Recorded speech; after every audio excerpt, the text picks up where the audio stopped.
Rahul Mamkootathil MLA മുൻകൂർ ജാമ്യാപേക്ഷയിൽ ചൂണ്ടിക്കാട്ടിയ ആരോപണങ്ങൾ തള്ളി യുവതിയുടെ മൊഴി.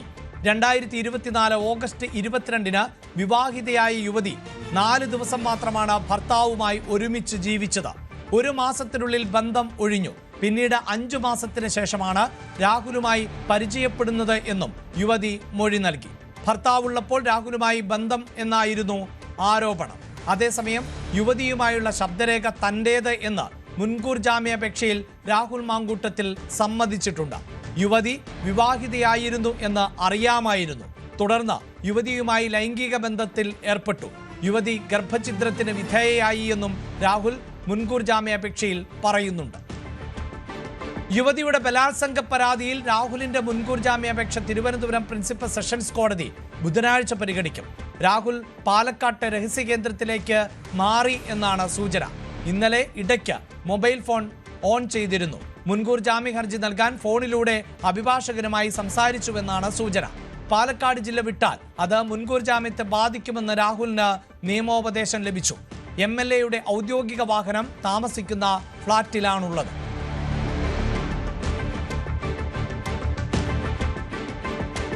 രാഹുൽ മാങ്കൂട്ടത്തിലിനെ ന്യായീകരിച്ച് കോൺഗ്രസ് മുഖപത്രമായ വീക്ഷണത്തിന്റെ മുഖപ്രസംഗം. ചെറുപ്പക്കാർ വളരുന്നതിൽ CPIM-ന് ഭീതി എന്നും ചവിട്ടിയരച്ച് കുലമൊടുക്കാൻ ആണ് ലക്ഷ്യം എന്നുമാണ് മുഖപ്രസംഗത്തിൽ പറയുന്നത്. CPIM ഗൂഢാലോചനയിലെ അവസാനത്തെ കണ്ണിയാണ് രാഹുൽ എന്നും പാപം ചെയ്യാത്തവർ കല്ലെറിയട്ടെ എന്നുമാണ് തലക്കെട്ട്. പിന്നാലെ മുഖപ്രസംഗം തള്ളി പ്രതിപക്ഷ നേതാവ് VD സതീശൻ രംഗത്തെത്തി. രാഹുലിന് അനുകൂലമായ മുഖപ്രസംഗം എഴുതിയവരോട് ചോദിക്കണമെന്നായിരുന്നു പ്രതികരണം. രാഹുൽ മാങ്കൂട്ടത്തിനെതിരായ പാർട്ടി നടപടി കൂട്ടായ തീരുമാനമാണ് എന്നും VD സതീശൻ പ്രതികരിച്ചു. മുഖപ്രസംഗത്തിന്റെ അകത്ത് പറയുന്നത് ഇത് CPM-ന്റെ ഒരു രാഷ്ട്രീയ ഗൂഢാലോചനയാണ് ഇതിന് പിന്നിലെന്നാണ്. അവരോട് എഴുതിയവരോട് ചോദിച്ചോ, എനിക്കറിയില്ല.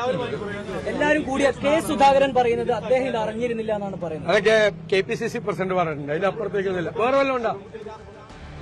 രാഹുൽ മാങ്കൂട്ടത്തിലിന് തെറ്റുപറ്റി എന്നത് ശരിയാണ് എന്ന് K. സുധാകരൻ MP. രാഷ്ട്രീയ ജീവിതം അവസാനിപ്പിക്കേണ്ട എന്നാണ് പറഞ്ഞത്. ഇതുപോലെ എത്രയോ ആളുകൾ കേരള രാഷ്ട്രീയത്തിൽ ഉണ്ടായിട്ടുണ്ട് എന്നും K. സുധാകരൻ ചോദിച്ചു.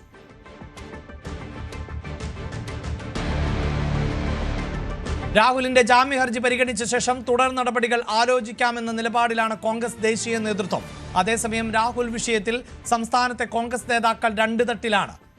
കടലിളകി വന്നാലും നിലപാടിൽ മാറ്റമുണ്ടാകില്ല എന്ന് പ്രതിപക്ഷ നേതാവ് വ്യക്തമാക്കിയപ്പോൾ രാഹുലിനെതിരെ നടക്കുന്നത് രാഷ്ട്രീയ ഗൂഢാലോചനയെന്ന UDF കൺവീനർ അടൂർ പ്രകാശിന്റെ പ്രതികരണം തന്നെ ഈ ആശയക്കുഴപ്പത്തിന്റെ തെളിവാണ്.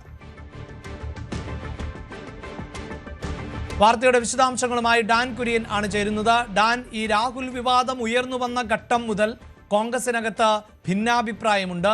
അത് കോൺഗ്രസുമായി ബന്ധപ്പെട്ട പോഷക സംഘടനകളിൽ അടക്കം പ്രകടമാണ്. പക്ഷേ രാഹുലുമായി ബന്ധപ്പെട്ടിപ്പോൾ നിയമ പോരാട്ടത്തിലേക്ക് കടക്കുമ്പോഴും ആ ഭിന്നത പാർട്ടിക്കുള്ളിൽ തുടരുന്നു എന്നാണോ മനസ്സിലാക്കേണ്ടത്?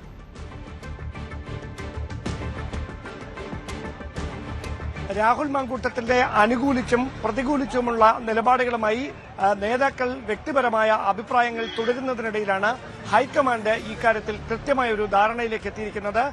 രാഹുലിന്റെ വഴി നിയമപരമായി തന്നെ രാഹുൽ ഈ വിഷയത്തെ നേരിടട്ടെ, പാർട്ടി അതിൽ ഒരു ഉത്തരവാദിത്വവും ഏറ്റെടുക്കില്ല എന്നൊരു നിലപാടിലേക്ക് കോൺഗ്രസ് ഹൈക്കമാൻഡ് എത്തിയിരിക്കുകയാണ്.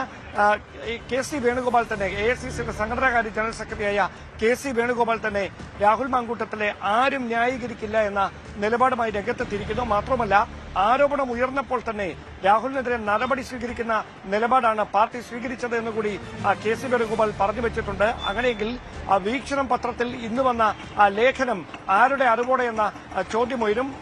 അതിനെതിരെ വലിയ തരത്തിലുള്ള വിമർശനം പാർട്ടിക്കുള്ളിൽ നിന്ന് തന്നെ ഒരു വിഭാഗം നേതാക്കൾ ഉയർത്തുന്നുണ്ട്. ഇരയെ അധിക്ഷേപിക്കുന്ന തരത്തിലുള്ള പരാമർശങ്ങളാണ് ഈ ലേഖനത്തിൽ വന്നതെന്ന വിമർശനവുമായാണ് നേതാക്കൾ രംഗത്തെത്തുന്നത്. അതേസമയം രാഷ്ട്രീയമായ ഒരു ഗൂഢാലോചന ഇതിന് പിന്നിൽ നടന്നിട്ടുണ്ട് എന്ന മുൻകൂർ ജാമ്യാപേക്ഷയിലെ രാഹുൽ മാങ്കൂട്ടത്തിന്റെ വാദത്തോട് കൃത്യമായ ഒരു പ്രതികരണം നടത്താൻ കോൺഗ്രസ് നേതൃത്വം ഔദ്യോഗികമായി തയ്യാറായിട്ടില്ല. കാരണം ബോധ്യത്തിന്റെ അടിസ്ഥാനത്തിലാണ് നടപടിയെടുത്തതെന്ന് പ്രതിപക്ഷ നേതാവും രമേശ് ചെന്നിത്തലയും ഉൾപ്പെടെയുള്ളവർ ആവർത്തിക്കുമ്പോഴും ഇതിന് പിന്നിൽ ഒരു ഗൂഢാലോചന നടന്നിട്ടുണ്ട് എന്ന മുൻകൂർ ജാമ്യാപേക്ഷയിൽ രാഹുൽ മാങ്കൂട്ടത്തിൽ തന്നെ പറഞ്ഞു വെക്കുന്നത് പാർട്ടിയെ കൂടെ ഈ കാര്യങ്ങളിലേക്ക് വലിച്ചിഴക്കാനുള്ള ഒരു നീക്കത്തിന്റെ ഭാഗമായിട്ടാണോ എന്നൊരു സംശയത്തിലാണ് എതിർചേരി. അതുകൊണ്ട് തന്നെ പാർട്ടി അത്തരം കാര്യങ്ങൾക്ക് മറുപടി നൽകേണ്ടതില്ല എന്നൊരു നിലപാടിലേക്ക് കൂടി അവർ എത്തിയിരിക്കുകയാണ്. എന്തായാലും കോൺഗ്രസ് നേതൃത്വത്തിനിടയിൽ ഇതുമായി ബന്ധപ്പെട്ട് വലിയ തരത്തിലുള്ളൊരു ആശയക്കുഴപ്പം ഉടലെടുത്തിരുന്നു. അതേസമയം ഹൈക്കമാൻഡ് ഇപ്പോൾ ഈ വിഷയത്തോട് സ്വീകരിച്ചിരിക്കുന്ന നിലപാടായിരിക്കും അന്തിമമായ നിലപാട് എന്ന തരത്തിലേക്കാണ് കാര്യങ്ങൾ എത്തുന്നത്. അങ്ങനെയെങ്കിൽ ഗുരുതരമായ സ്വഭാവത്തിലുള്ള മറ്റേതെങ്കിലും പരാതികൾ ലഭിക്കുകയോ അതിൽ നിയമ നടപടികൾ ഉണ്ടാവുകയോ ചെയ്താൽ മാത്രമേ തുടർ നീക്കങ്ങൾ കോൺഗ്രസ് പാർട്ടിയുടെ ഔദ്യോഗിക നേതൃത്വത്തിന്റെ ഭാഗത്തുനിന്ന്, അതായത് ഹൈക്കമാൻഡിന്റെ ഭാഗത്തുനിന്ന് രാഹുലിനെതിരെ എന്തെങ്കിലും കടുത്ത നീക്കങ്ങൾ ഉണ്ടാകണമെങ്കിൽ അത് തുടർന്നുള്ള പോലീസിന്റെ ഇതുമായി ബന്ധപ്പെട്ട നടപടികളും മറ്റേതെങ്കിലും പരാതികൾ ലഭിച്ചാൽ അതുമായി ബന്ധപ്പെട്ടുള്ള കാര്യങ്ങളും പരിഗണിച്ചതിന് ശേഷം മാത്രമേ ഉണ്ടാകൂ എന്നാണ് നമുക്ക് ലഭിക്കുന്ന സൂചനകൾ. വാർത്തയുടെ വിശദാംശങ്ങളാണ് ഡാൻ കുര്യൻ നൽകിയത്. രാഹുലിനെ ആരും ന്യായീകരിക്കുന്നില്ല എന്ന് AICC general secretary KC Venugopal. UDF convener ന്യായീകരിച്ചില്ലേ എന്ന ചോദ്യത്തോടാണ് പ്രതികരണം. ആരോപണം ഉയർന്നപ്പോൾ തന്നെ പാർട്ടി സസ്പെൻഡ് ചെയ്തു. സമാന ആരോപണം നേരിട്ട മറ്റു പാർട്ടിയിലെ നേതാക്കന്മാരോട് എന്ത് നിലപാടാണ് സ്വീകരിച്ചത് എന്നും KC വേണുഗോപാൽ ചോദിച്ചു. അദ്ദേഹത്തെ നമ്മുടെ പാർട്ടിയിൽ നിന്ന് സസ്പെൻഡ് ചെയ്തു. കോൺഗ്രസ് പാർട്ടി അക്കാര്യത്തിലുള്ള നിലപാട് വ്യക്തമാക്കിയിട്ടുണ്ട് പലതവണയായിട്ട്. പാർട്ടിയുടെ നിലപാട് വളരെ ക്ലിയറാണ്. പാർട്ടിയിൽ നിന്നും സസ്പെൻഡ് ചെയ്താൽ പാർട്ടി സ്ഥാനങ്ങളിൽ ഇപ്പൊ തൽക്കാലം അല്ല, അങ്ങനെ ആരും ന്യായീകരിക്കില്ല കോൺഗ്രസിന്റെ ആരും. രാഹുൽ വിഷയത്തിൽ കോൺഗ്രസിനകത്ത് രണ്ട് നിലപാടില്ല എന്ന് കെ സുധാകരൻ. ഈ സമയത്ത് കേസെടുത്തത് രാഷ്ട്രീയ പ്രേരിതമെന്നും സുധാകരൻ പറഞ്ഞു. ആ കേസിൽ നടക്കട്ടെ, ഏതായാലും കേസ് എടുക്കില്ലേ, ഈ കേസിന്റെ അന്വേഷണം പോട്ടെ, അതനുസരിച്ച് എന്താ കാര്യങ്ങൾ നടക്കുന്നത് അത് നമുക്ക് ഫേസ് ചെയ്യാം. അല്ല, അത് ബോധപൂർവമാണ് കിട്ടുന്ന ഒരു അവസരം അവർ ഉപയോഗപ്പെടുത്തുകയാണെങ്കിൽ പക്ഷേ ഈ ഗവൺമെന്റ് നമുക്കെതിരായിട്ടുള്ള കോൺഗ്രസിനെതിരായിട്ടുള്ള കോൺഗ്രസ് നേതാക്കന്മാരെ അപമാനിച്ചും അവർക്കെതിരായ കേസുകൾ എടുക്കും. പാർട്ടിക്ക് മുമ്പ് പാർട്ടിയുടെ ഇമേജ് തകർക്കുകയാണ് ഇടതുപക്ഷത്തിന്റെ ലക്ഷ്യം. അവരുടെ കാര്യം അവർ നടത്തട്ടെ. രണ്ടഭിപ്രായം ഒറ്റ അഭിപ്രായമുള്ളൂ. രാഹുലിനെതിരെ KPCC പ്രസിഡന്റിനും പ്രതിപക്ഷ നേതാവിനും ലഭിച്ച പരാതിയുടെ അടിസ്ഥാനത്തിലാണ് നടപടിയെടുത്തത് എന്ന് രമേശ് ചെന്നിത്തല. വിദേശത്തായിരുന്ന തന്നെ ഫോണിൽ വിളിച്ച് സംസാരിച്ച ശേഷമായിരുന്നു നടപടിയെടുത്തത്. ശബരിമല വിഷയം മറയ്ക്കാനാണ് നിലവിലെ നടപടികളെന്നും രമേശ് ചെന്നിത്തല പറയുന്നു. പ്രതിപക്ഷ നേതാവിനും അന്നത്തെ KPCC പ്രസിഡന്റിനും നേതാക്കൾക്കും പരാതികൾ ധാരാളം കിട്ടി. അന്ന് ആ സന്ദർഭത്തിൽ പാർട്ടി ഏകകണ്ഠമായി എടുത്തൊരു തീരുമാനം, പാർട്ടി എന്ന നിലയിൽ ഈ സംഭവം ഉണ്ടായപ്പോൾ ശക്തമായ നടപടി സ്വീകരിച്ചു. പാർട്ടി യൂത്ത് കോൺഗ്രസ് പ്രസിഡന്റ് സ്ഥാനത്ത് നിന്ന് മാറ്റി, പാർട്ടിയിൽ നിന്ന് സസ്പെൻഡ് ചെയ്തു, നിയമസഭ കൂടിയപ്പോൾ പാർലമെന്ററി പാർട്ടിയിൽ സസ്പെൻഡ് ചെയ്തു. ഇത് ശബരിമല കേസ് ജനങ്ങൾ ചർച്ച ചെയ്യാതിരിക്കാൻ ബോധപൂർവമായ ഒരു നീക്കം ഇവിടെ നടക്കുകയാണ്. എല്ലാ ദിവസവും ഇത് തന്നെ ഒരേ ചോദ്യം ചോദിച്ചുകൊണ്ടിരിക്കുക എല്ലാ ദിവസവും. അപ്പൊ അത് ശബരിമല ഇഷ്യൂവിനെ കാമോഫ്ലാഗ് ചെയ്യാൻ വേണ്ടിയാണ് ഈ ഇഷ്യൂ പറയുന്നത്. It is an individual case. Let the law will take its own course. Rahul Mamkootathil നിയമപരമായി മുന്നോട്ടു പോകട്ടെ എന്ന് ഷാഫി പറമ്പിൽ. വ്യക്തിപരമായ അടുപ്പം തീരുമാനത്തെ സ്വാധീനിക്കില്ല. രാഹുലിനെതിരായ നടപടിയിൽ നിന്ന് പിന്തിരിപ്പിക്കാൻ ശ്രമിച്ചിട്ടില്ല എന്നും ഷാഫി പറമ്പിൽ പറഞ്ഞു.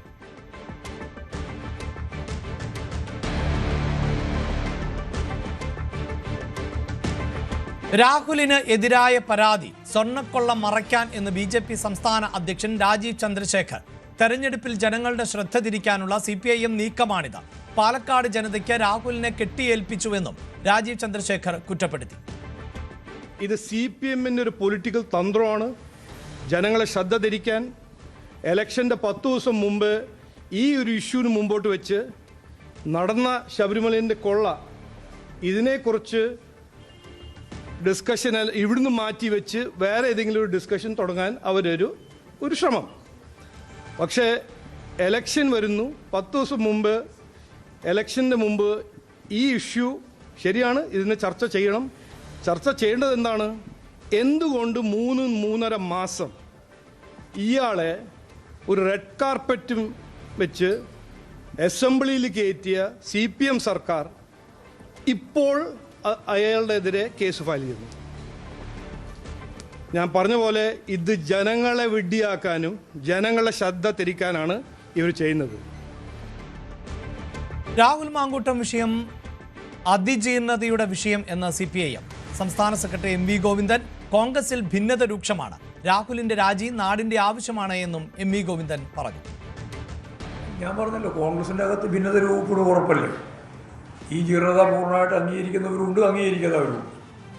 അപ്പോൾ പിന്നെ സ്വാഭാവികമായിട്ടും സംഘർഷാത്മകമായ സാഹചര്യം കോൺഗ്രസിലുണ്ടാവും. ഏതായാലും പകൽ വെളിച്ചം പോലെ വ്യക്തമാക്കപ്പെട്ടതാണ് രാഹുൽ മാക്കൂട്ടത്തിൻ്റെ ഭാഗമായിട്ടുള്ള സ്ത്രീ പീഡനത്തിൻ്റെയും ഗർഭചിത്രം ഉൾപ്പെടെയുള്ള കാര്യങ്ങളെ സംബന്ധിച്ചുള്ള കാര്യം. ഞാനത് അധികം വിശദീകരിക്കേണ്ട കാര്യമില്ല, എല്ലാവർക്കും അറിയുന്ന കാര്യമായതുകൊണ്ട് ഞാൻ വിട്ടതാണത്. അത്രയേ എനിക്ക് പറയാനുള്ളൂ. അത് കോൺഗ്രസ്സാണ് തീരുമാനിക്കേണ്ടത്. കോൺഗ്രസിൻ്റെ അങ്ങേയറ്റത്തെ ജീർണതയാണ് പ്രകടമാകുന്നത്. കാരണം സസ്പെൻഡ് ചെയ്തു എന്ന് പറഞ്ഞ് നിർത്തിയിട്ട് പാലക്കാട് ജില്ലയിലെ കോൺഗ്രസിൻ്റെ ഏറ്റവും സജീവ പ്രവർത്തകനെ പോലെ എല്ലാവരും ചേർന്ന് പ്രവർത്തിക്കുകയായിരുന്നു രാഹുൽ മാങ്കൂട്ടം. ഈ വിവരം അവസാനത്തെ ഒരു TV ചാനൽ അവതരിപ്പിച്ച അവസാനത്തെ ക്ലിപ്പിംഗ് കേട്ടതിന് ശേഷം പിന്നീട് ആ പെൺകുട്ടി പരാതി നൽകുന്നതിന് വേണ്ടി മുഖ്യമന്ത്രിയുടെ ഓഫീസിൽ എത്തിയിരിക്കുന്നു എന്ന് വാർത്ത വരുന്ന നിമിഷം അപ്പോഴാണ് ഓഫീസും കൂട്ടി രാഹുൽ മാങ്കൂട്ടം പുറത്തേക്ക് പോയത്. കോൺഗ്രസിന്റെ മൂല്യത്തകർച്ചയാണ് പുറത്തു വന്നിരിക്കുന്നത് എന്ന് CPIM നേതാവ് E.P. ജയരാജൻ. രാഹുലിന്റേത് സ്ത്രീകളെ മുഴുവൻ അപമാനിക്കുന്ന നിലപാടാണ്. വനിതകൾക്ക് കോൺഗ്രസ് പാർട്ടിയിൽ കടന്നുവരാൻ കഴിയാത്ത അവസ്ഥയാണുള്ളത് എന്നും E.P. ജയരാജൻ കുറ്റപ്പെടുത്തി. ഇത് മനസ്സിലാക്കേണ്ടത് കോൺഗ്രസ് സർവനാശത്തിലേക്കാണ്. കോൺഗ്രസ് തകർന്നുകൊണ്ടിരിക്കുകയാണ്. ഇത്തരം സംഭവങ്ങളെയൊക്കെ അംഗീകരിക്കുന്നൊരു പാർട്ടിയായി കോൺഗ്രസ് അധപ്പതിച്ചില്ലേ? സോണിയാഗാന്ധി നയിക്കുന്നൊരു പാർട്ടിയല്ലേ? എങ്ങനെയാണ് ഇതിന് ന്യായീകരിക്കാൻ, ഇത്തരമൊരു ഹീനകൃത്യത്തെ ന്യായീകരിക്കാൻ കോൺഗ്രസിലെ കുറേ നേതാക്കൾക്കെങ്കിലും കഴിയുന്നത്? അതാണ് ആരെയും അത്ഭുതപ്പെടുത്തുന്ന കാര്യം. അതുകൊണ്ട് കോൺഗ്രസ് കേരളത്തിൽ തകർന്ന് നശിക്കുകയാണ്. ആ നാശം അതിവേഗത്തിലുണ്ടാകും. കോൺഗ്രസ് പാർട്ടിയുടെ ഈ അഭിപ്രായമുള്ള നേതാക്കളും എല്ലാം ആലോചിക്കേണ്ട ഒരു കാര്യം, അവർക്ക് പെൺമക്കളില്ലേ, ഭാര്യമാരില്ലേ?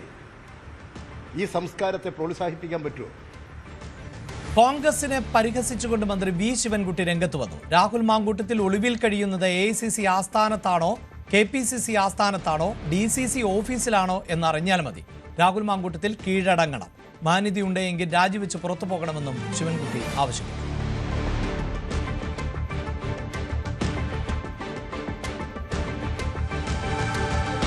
കോൺഗ്രസ് ക്രൈം സിൻഡിക്കേറ്റിന്റെ പിടിയിൽ എന്ന A.A. റഹീം MP. യുവ നേതാക്കളാണ് ഈ സിൻഡിക്കേറ്റിൽ ഉള്ളത്. കോൺഗ്രസിലെ സീനിയർ നേതാക്കൾക്ക് പോലും ഇവരെ ഭയമാണ്. രാഹുൽ മാങ്കൂട്ടത്തിലിനെ ഇപ്പോൾ ഒളിവിൽ സംരക്ഷിക്കുന്നതും ഇവരുടെ നേതൃത്വത്തിലാണ് എന്ന് A.A. റഹീം ആരോപിച്ചു. കോൺഗ്രസ് ഒരു ക്രൈം സിൻഡിക്കേറ്റിന്റെ കയ്യിൽ അകപ്പെട്ടിരിക്കുന്നു. പണം, അതോടൊപ്പം തന്നെ അമിതാധികാരം, പിന്നെ എല്ലാ തരത്തിലുള്ള കുഴപ്പങ്ങളും. ഞാനതിന് മറ്റു വിശദാംശങ്ങളിലേക്ക് പോകുന്നില്ല. ഇതെല്ലാം ചേർന്ന് വരുന്നൊരു മാഫിയ കൾച്ചർ മുന്നോട്ട് കൊണ്ടുപോകുന്ന ഒരു ക്രൈം സിൻഡിക്കേറ്റിന്റെ തടവറയിലാണ് കോൺഗ്രസ്. അവർ വരയ്ക്കുന്ന വരയുടെ പുറത്തു പോയി കളിക്കാൻ ഉയർന്ന നേതാക്കൾക്ക് പോലും ഇന്ന് ഭയമാണ്.